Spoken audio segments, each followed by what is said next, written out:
বাংলাদেশ জাতীয়তাবাদী দল বিএনপির ভারপ্রাপ্ত চেয়ারম্যান তারেক রহমান ঘোষিত রাষ্ট্র মেরামতের ৩১ দফা বাস্তবায়নের লক্ষ্যে চাঁপাইনবাবগঞ্জে গম্ভীরা ও সাংস্কৃতিক অনুষ্ঠান অনুষ্ঠিত হয়েছে।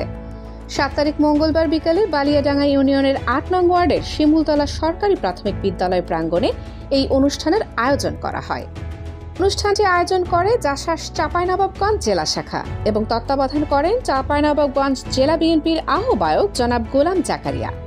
চাঁপাইনবাবগঞ্জ জেলা বিএনপির আহ্বায়ক গোলাম জাকারিয়ার তত্ত্বাবধানে বিএনপির ভারপ্রাপ্ত চেয়ারম্যান তারেক রহমান ঘোষিত রাষ্ট্র মেরামতের ৩১ দফা বাস্তবায়নের লক্ষ্যে বালিয়াডাঙ্গা ইউনিয়নের ৮ নং ওয়ার্ডের শিমুলতলা সরকারি প্রাথমিক বিদ্যালয় প্রাঙ্গণে গম্ভীরা ও সাংস্কৃতিক অনুষ্ঠান অনুষ্ঠিত হয়।